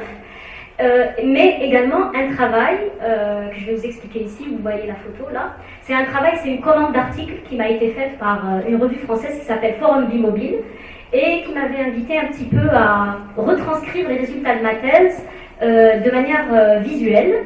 Et donc en 2020, j'ai travaillé avec une photographe qui s'appelle Khadija Markomal. Et toutes les photos que vous allez voir pendant le diapo, ce sont ces photos. C'est une photographe professionnelle qui travaille notamment sur l'art de rue. Et de ce fait, en fait, elle a essayé de retranscrire mon travail de manière artistique. Et en fait, on a découvert des choses très intéressantes et c'est pour ça que j'ai voulu ajouter son travail à elle également dans cette présentation. Alors, pour commencer, je vous ai mis ici une petite citation que vous allez pouvoir lire seule. Je vais juste la commenter. Et ça m'avait paru très intéressant de mettre cette citation de Leïla Slimani, que vous connaissez peut-être, qui est journaliste et autrice d'origine marocaine, et qui résume un petit peu la situation de la place de la femme dans l'espace public, dans les milieux maghrébins. J'ai voulu mettre cette citation parce qu'elle renvoie aussi à la problématique de l'espace domestique. Parce qu'en fait, la problématique de l'espace public et de l'appropriation de l'espace public par les femmes commence d'abord par le domestique et donc par l'espace privé. Alors, ici, je vous ai mis je ne vais pas développer toutes ces définitions, mais je voudrais qu'on se comprenne bien, parce que je vais utiliser certains concepts et je voudrais qu'on soit tous au même niveau d'information. Donc, moi, dans mon travail, quand je parle d'espace public, j'aborde la sphère publique, les lieux, les places et les entre-deux, ou ce qu'on appelle les espaces entre-deux, que je vais développer tout à l'heure. Quand je parle de question du genre, alors moi, je définis le genre comme le définit l'historienne Paola Tabet, c'est-à-dire que je le prends comme une catégorie d'analyse historique et sociologique. C'est-à-dire c'est un outil pour moi, paradigmatique, pour lire la société. C'est un petit peu comme quand on dit « je lis la société à travers le marxisme », par exemple. Eh bien, la question du genre, c'est la même chose. Moi, je mets mes lunettes genrées et je lis la société à travers ça. Et dans cette communication, je vous ai mis quelques éléments. Donc, on va parler de rôles sociaux, donc de rôles sociaux de sexe ou de genre, d'identité performative et de rapports de pouvoir, évidemment. Il s'agira aussi de parler de mobilité. Moi, j'ai mis au singulier ici, mais en fait, au pluriel. On va parler des mobilités au pluriel et de la motilité, qui est le concept que j'utilise. Alors, la motilité, c'est un concept qui est développé par un sociologue suisse qui s'appelle Vincent Kaufmann. Je pense que M. Kébiche en a parlé ce matin, je crois. Voilà. Et donc, la motilité, c'est un nouveau concept de la sociologie urbaine qui tente un peu d'aller au-delà de la question du déplacement, du transport et de la mobilité pour aller bien au-delà, parce que justement, les mobilités se sont diversifiées, elles se sont accrues, elles se sont dématérialisées. Et c'est pour ça que vous voyez ici, j'ai mis toutes les mobilités que je vais aborder dans mon propos, virtuelles effective, pendulaire et exceptionnelle. Donc par exemple, pour les mobilités virtuelles, je reviendrai sur la question des réseaux sociaux. On en a parlé hier avec Madame Jaber. Et donc je pensais que c'était important quand même de vous dire qu'on parle le même langage. Voilà. Alors, en fait, dans mon travail de thèse portait justement sur les inégalités d'accès à l'espace public en termes de genre. Et donc ces inégalités, je les ai structurées autour de ce qu'on appelle les inégalités d'accessibilité et l'acquisition de potentiel. Donc voilà comment j'ai construit ces inégalités d'accès à l'espace public. Il y a d'abord ce qu'on appelle une mise à la marge. Donc une mise à la marge, donc je dois expliquer que moi je n'ai pas travaillé sur les femmes. Ça c'est important. Alors mon travail de thèse porte sur les femmes, les hommes et les minorités sexuelles. Donc dans un cadre, dans un projet, dans une approche qualitative, j'ai fait des entretiens approfondis, des récits de vie, des focus group, et j'ai essayé un petit peu de voir comment toutes ces catégories de personnes accèdent à la ville, quelles sont leurs stratégies, leurs potentiels, comment elles consomment la ville, et aussi quels sont leurs besoins. Donc moi, je n'ai pas travaillé sur les femmes, là j'ai extrait la catégorie femmes, particulièrement pour ces journées d'études. Donc la mise à la marge, généralement, je l'ai dit tout à l'heure, en parlant de Leïla Slimani, la mise à la marge pour les femmes commence dès le domestique, dès l'espace domestique. Cette mise à la marge, elle a des niveaux. Alors, on parle d'abord d'une mise à la marge, on va dire, construite socialement. Vous voyez, j'ai mis juste en bas la question des stéréotypes, c'est-à-dire nous avons des stéréotypes, des rôles de genre qui sont projetés sur les femmes. Et ces rôles de genre, ces stéréotypes, déjà, il y a un empêchement d'accéder à l'espace du dehors à partir de l'espace du dedans. Je vous donne un exemple sur l'Algérie, par exemple. Il y a eu une enquête budgétante, donc qui date un petit peu. Alors, les chiffres, en Algérie, on manque de données. Mais il y a eu une enquête budgétante qui a montré qu'en Algérie, par exemple, pour les tâches domestiques, les femmes algériennes, y consacrent 4h30 dans la journée. Alors que les hommes consacrent au Caire, de manière générale, 33 minutes dans la journée. Donc déjà, vous voyez, ça c'est une mise à la marge dans le domestique. C'est-à-dire les femmes déjà, avant qu'elles puissent sortir, il faut qu'elles effectuent ces 4 heures où elles s'occupent des enfants, donc elle doit gérer tout ce qui est lié à l'éducation, elle doit gérer tout ce qui est tâches domestiques et elle doit gérer aussi maintenant beaucoup d'autres choses. Ce matin, j'entendais parler de la question de la femme au foyer. Lors d'une enquête sur les mutations familiales avec le professeur Fatma Ousdebr, on a découvert que la femme au foyer, ça n'existe plus en Algérie. Femme au foyer, ça n'existe plus. Parce que la femme au foyer, elle est dehors, elle sort. Elle a des tâches à l'extérieur de la maison. Et donc, il y a aussi des structures conceptuelles mentales qu'on doit changer. Et je crois que c'est ma collègue Amina Raho qui en parlait ce matin. Effectivement, il faudrait rediscuter certains éléments de ce qu'on pourrait appeler la femme au foyer ou l'espace domestique. Donc cette mise à la marge-là, elle commence à l'intérieur par des restrictions liées au care et également des restrictions liées à, on en a parlé hier, la permission d'un tiers. Et je vous invite à lire le rapport Mix 2019, je ne sais pas si vous connaissez cette enquête, qui est renouvelée tous les 4 ans, qui s'appelle Multi-Indicator Survey, et qui est une enquête santé sur les femmes et les enfants en Algérie et dans toute la région MENA. Et l'enquête Mix nous montre encore que les femmes algériennes sont à plus de 40%, elles sont obligées de demander la permission à un tiers, c'est-à-dire un mari, un père, un frère, un oncle, un cousin, pour pouvoir sortir. Et parfois, comme l'a dit ce matin ma collègue Nejwa, ces aspects-là sont intériorisés. C'est-à-dire parfois, on ne se pose même pas la question pour qu'on demande la permission. Mais c'est ce qu'on appelle l'intériorisation des normes de genre. On demande la permission parce que c'est comme ça. Ça nous paraît normal. Et donc là, on est dans ce qu'on appelle les stéréotypes normatifs des rôles de genre. Donc cette mise à la marge qui commence à l'intérieur, donc dans le domestique, elle se poursuit à l'extérieur. Donc on va dire que les femmes sont sorties, et là elles subissent des discriminations à partir du pas de la porte et jusque dans le grand urbain. Parce que moi je travaille sur les espaces de l'urbain. Je le précise, je ne travaille pas sur le rural. C'est important de le préciser. Donc elles subissent des discriminations comme les hommes d'ailleurs et comme les minorités sexuelles. C'est-à-dire elles subissent un manque d'infrastructures, une mauvaise gestion urbaine, des problèmes de gouvernance, des problèmes par exemple de transport, on en a parlé ce matin. Et bien sûr, ajouté à cela, elles ont des contraintes, on va dire spécifiques, même si j'aime pas trop ce terme, spécifiques à des questions de sécurité. Je pense que M. Kebich en a parlé ce matin. Donc voilà, donc il y a une sorte de stratification, d'inégalités qui se mettent en place. Et de ce fait, avec cette mise à la marge et ces discriminations, il y a la problématique d'accès aux ressources. Donc les femmes ont moins accès aux ressources de la ville parce qu'elles se déplacent plus difficilement à cause de tout ce que je viens de citer. Et de ce fait, elles ont des expressions genrées, ce qu'on appelle des expressions genrées, c'est-à-dire elles mettent en place des stratégies pour pouvoir se faufiler dans la ville, pour pouvoir consommer la ville. Et là, je vais en discuter plus clairement. Et donc, je disais, ces femmes-là sont sorties dans l'espace public. Et comme je vous ai dit, moi, je travaille également sur les hommes. Et là, je me suis posé la question, être ou ne pas être dans l'espace public. Donc, les femmes sont clairement présentes dans l'espace public, un peu partout dans la ville, en tout cas dans la ville d'Alger, dans la capitale. Je voudrais préciser que moi, j'ai travaillé sur différents quartiers de la capitale qui n'ont pas forcément la même configuration en termes d'organisation, de transport, d'accès, etc. Est, ouest et sud. Donc clairement, dans nos observations, on a pu voir que les hommes avaient des positions stationnaires. C'est-à-dire que les hommes s'arrêtent dans la ville. Ils s'arrêtent. Ils s'arrêtent dans les places, ils s'arrêtent dans la rue, ils sont parfois contre le mur. Ils peuvent par exemple prendre un café debout dans la ville, tranquillement. Et donc ils ont une logique d'affirmation dans la ville. Ils s'affirment dans l'espace public et ils s'affirment à différents degrés.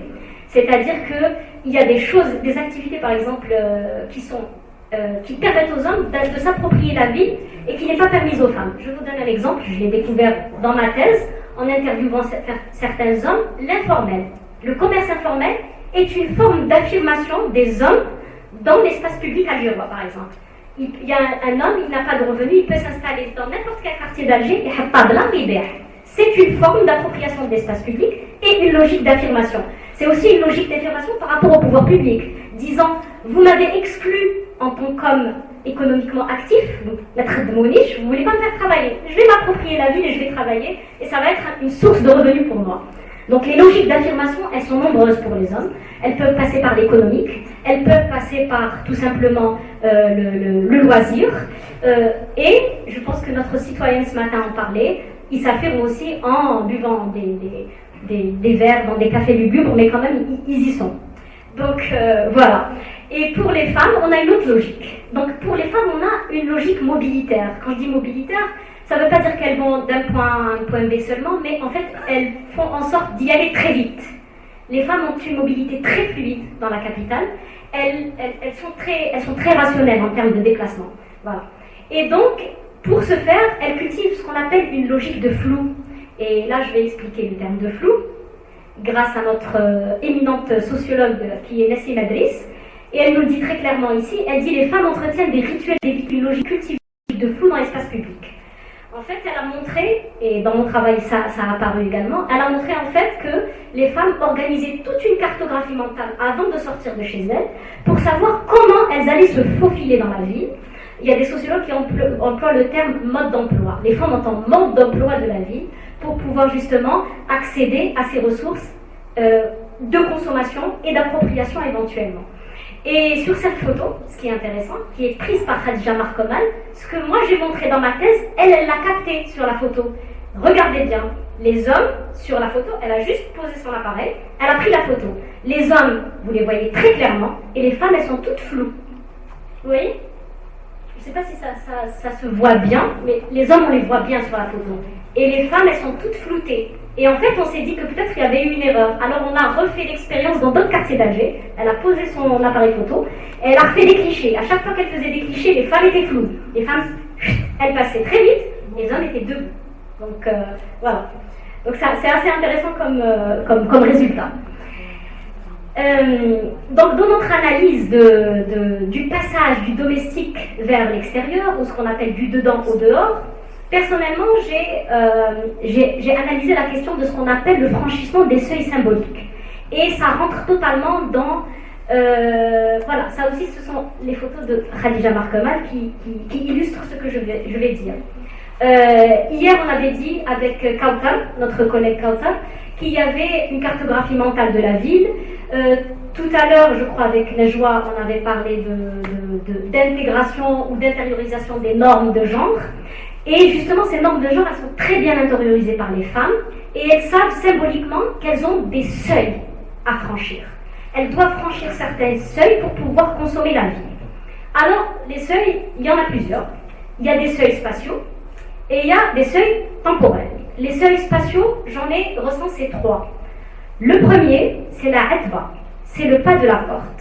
C'est le premier seuil symbolique que toutes les femmes doivent négocier pour pouvoir sortir. Donc on négocie pour sortir à l'extérieur. Donc ce que je disais tout à l'heure, sortir de cette mise à la marge. Donc on essaye de négocier pour... Et la négociation se fait autour de choses rationnelles. Ça peut se faire autour du care, par exemple, autour des études, du travail, le fait par exemple d'accompagner un descendant ou un ascendant chez le médecin, par exemple. Donc tout ça, c'est des processus de négociation. Le deuxième seuil, c'est le seuil de la houma. Et vous savez que chez nous en Algérie, la houma, ce n'est pas le quartier. La houma, sociologiquement, c'est l'extension de l'espace familial. C'est l'extension du domestique avec un contrôle social très accru sur les femmes. Comme vous êtes contrôlé par vos voisins de la même manière que vous êtes contrôlé par votre mari, votre frère, votre père. Donc le houma, c'est un élément très important. Pour les femmes que j'ai interviewées, le houma, ça reste dar. C'est l'extension dar de la maison. Donc elles sentent le contrôle social peser sur elles. Donc elles m'ont expliqué que pour vivre la vie, elles avaient besoin d'aller plus loin. Et ce plus loin, c'est le troisième seuil, c'est El Medina. Donc ce qu'on appelle le grand urbain. Les femmes, leur espace de prédilection parmi tous les espaces publics, parce que même le houma, c'est un espace public, mais pour les femmes, c'est un espace semi-public, ou peut-être même semi-privé. Et de ce fait, quand on parle d'espace public, les femmes disent « Ah, pour moi, l'espace public, c'est loin dans le grand urbain. » Loin dans le grand urbain, c'est où? Loin du lieu où elles travaillent et loin du lieu où elles habitent. Et c'est là que commencent à s'exprimer ce dont on a parlé tout à l'heure, les identités genrées. C'est là où elles s'expriment en tant que femmes, de manière identitaire. Je vous donne un exemple. J'ai interviewé une dame qui, quand elle sort de chez elle le matin, donc elle est voilée, elle travaille, donc elle prend son bus, elle va au travail, etc. Et le soir, elle va dans un autre quartier d'Alger, très très loin, elle enlève son voile pour pouvoir aller voir ses amis, ses copines, etc. Elle enlève son voile dans un café et elle va là-bas pour fumer. Donc elle s'éloigne le plus possible de chez elle et de là où elle travaille pour pouvoir exprimer une toute autre identité. Elle est une personne dans le domestique, elle est une personne dans le professionnel et elle est une toute autre personne quand elle est avec ses amis dans le grand urbain. Et donc ça c'est le troisième seuil qui permet, selon les femmes en tout cas, de libérer des formes d'anonymat. C'est-à-dire il y a des expressions libres qui naissent à partir de l'anonymat dans le grand urbain pour les femmes. Le seuil temporel, il n'y en a qu'un seul. En tout cas, moi, j'en ai pris qu'un seul, le seuil temporel. C'est Ramadan. J'ai fait mon enquête aussi pendant Ramadan. J'ai interviewé des femmes qui disent que ce seuil temporel pose, c'est-à-dire les interpelle. Alors, il y a deux seuils temporaux, en fait. Il y a le Maghreb, pour tous les jours, qui est un seuil temporel encore très important pour la majorité des femmes. Et vous le voyez sur cette photo, c'est pour ça qu'on a pris cette photo. Là, c'est la Atba. Et là, c'est le seuil temporel Ta'al Maghreb. Et on a encore des femmes, beaucoup, même urbaines, qui, à partir du Maghreb, sont chez elles. Sauf exception, on va en parler tout à l'heure. Mais le seuil temporel qui était très intéressant, c'est le seuil de la rupture. Et le seuil de la rupture, c'est Ramadan. Ramadan est un élément très important. Donc j'ai interviewé des femmes, j'ai retracé des itinéraires ramadanesques de certaines femmes. Alors ces femmes, qu'est-ce qu'elles font? Il y a une inversion de l'ordre social pendant Ramadan. C'est-à-dire que la vie nocturne est comme la vie diurne pour les femmes faire Ramadan. Être présente dans l'espace public la nuit Ramadan, c'est tout à fait normal, qu'on soit un homme ou une femme. Donc il y a vraiment une inversion de l'ordre social en ces termes. Alors ces femmes-là, qu'est-ce qu'elles font? Elles ont des stratégies, elles utilisent ce seuil temporel, elles utilisent ce qu'on appelle le temps du sacré. Elles sortent de la maison, après avoir mangé, et elles vont faire leur prière, et à partir de cette prière commence un continuum de mobilité. Elles s'inventent des mobilités dans la ville parce qu'elles ont le droit d'être présentes la nuit, et je vais en parler tout à l'heure. Donc elles transgressent, si vous voulez, ce seuil temporel permet à ces femmes de transgresser l'ordre, qu'on pourrait appeler un ordre patriarcal, de restriction. en termes de temps, habituellement, où on est censé être à la maison vers 19h, 20h, selon les saisons. Voilà. Donc ce franchissement des seuils symboliques, c'est très important. Et donc, justement, pour lutter, on va dire, essayer de résister plutôt à cette mise à la marge, à cette discrimination, et pour passer tous les obstacles, évidemment, les femmes se dotent de potentiel et de stratégie. Et c'est là qu'entre en jeu le concept que j'ai utilisé, qui est le concept de motilité. La motilité, c'est quoi? La motilité, c'est l'ensemble des potentiels de mobilité réels ou virtuels qui permettent à un acteur ou une actrice d'utiliser de manière réelle, effective, un espace quelconque. Et donc moi j'ai utilisé la motilité de manière virtuelle et effective pour montrer toutes les stratégies qui étaient développées par les femmes. Parmi les stratégies qui sont déployées par les femmes, il y a ici, vous voyez, l'automobilité, il y a l'offre de transport et il y a le vêtement. Alors hier, je pense qu'on a parlé de la question de la voiture, de l'automobilité. L'automobilité, j'utilise ici un auteur que vous connaissez sans doute, les géographes et les sociologues le connaissent bien, c'est Jean Rémy, qui a travaillé sur les questions urbaines en Suisse, en France et en Belgique. Et lui, il considère la voiture comme un autre dedans, comme une maison mobile. Il appelle ça habiter l'habitacle. On habite dans sa voiture. Alors pourquoi l'automobilité est un potentiel? Parce que les femmes peuvent d'abord aller plus loin dans la ville grâce à ce moyen de transport qui est privé et privatif. Et surtout, ça leur permet de transgresser justement les seuils temporaux dont je vous ai parlé. Ça leur permet notamment de transgresser le seuil qui est le marump. Au lieu de rentrer à 20h ou à 19h parce que l'offre de transport se réduit ou disparaît complètement, avec la voiture, elles peuvent aller plus loin, rester plus longtemps, faire plus de choses et rentrer chez elles, entre guillemets, en toute sécurité. Donc l'automobilité a été le premier potentiel qui est ressorti dans nos travaux. Mais comme on parle de motilité, pas seulement de mobilité, il y a des femmes qui projettent leur automobilité alors qu'elles n'ont pas encore de véhicule. Et quel est ce projet? C'est d'avoir le permis de conduire d'abord. Donc le premier potentiel de mobilité, c'est d'abord d'acquérir le permis. Même si elles n'ont pas de voiture, déjà elles se projettent mentalement. Comment elles vont utiliser la ville? Elles passent le permis, elles se disent qu'un jour elles vont avoir une voiture. Donc vous voyez là, on est déjà dans des stratégies très complexes de construction de la mobilité. Ensuite, nous avons l'offre de transport qui est assez variée à Alger, mais en même temps qui est très inégalitaire en termes de quartier, puisque nous avons l'est d'Alger qui est très bien desservi en transport, et l'ouest beaucoup moins, le sud également. Donc l'offre de transport peut permettre à certaines femmes qui sont localisées dans le centre ou qui sont dans des processus de centralité ou de centration qui leur permettent d'accéder au transport, et puis d'autres beaucoup moins. Le vêtement, il est ressorti également, ressorti dans nos travaux. Il y a certaines femmes qui nous ont expliqué que porter le voile leur permettait d'accéder à des espaces publics particuliers où, quand elles n'étaient pas voilées, elles n'accédaient pas. Il y a des femmes qui ont appelé ça la tenue de combat. Il y a une femme qui appelle ça tenue de combat. Je mets ma tenue de combat et je sors. Pour elle, le voile, c'est une sorte de préparation à aller dans l'espace public. Et avec ce vêtement-là, elles se sentent déjà plus en sécurité. Et en même temps, avec ce vêtement aussi, dans d'autres espaces de la capitale, qui sont des espaces par exemple un peu plus huppés, je vais dire, elles se sentent discriminées avec ce vêtement-là. Donc c'est très intéressant de voir comment il y a aussi des inclusions et aussi des exclusions par rapport à ça. Les autres potentiels ici, alors, donc je disais tout à l'heure, le temps du religieux, les tiers-lieux et la mobilité exceptionnelle. Alors, le temps du religieux, je l'ai expliqué tout à l'heure, c'était par rapport au ramadan. Donc, on a interviewé des hommes et des femmes pour savoir comment ils utilisaient ce temps-là. Et le temps du religieux pour les femmes, c'est un temps de liberté et de libération.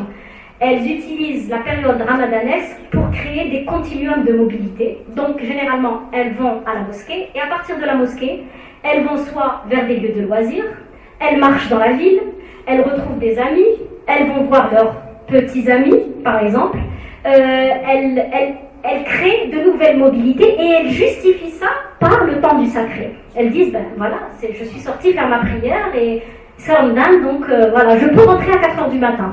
Et on a eu des femmes comme ça qui étaient ravies de nous dire, ah mais c'est génial parce que c'est Ramadan, je peux rentrer à 4h du matin.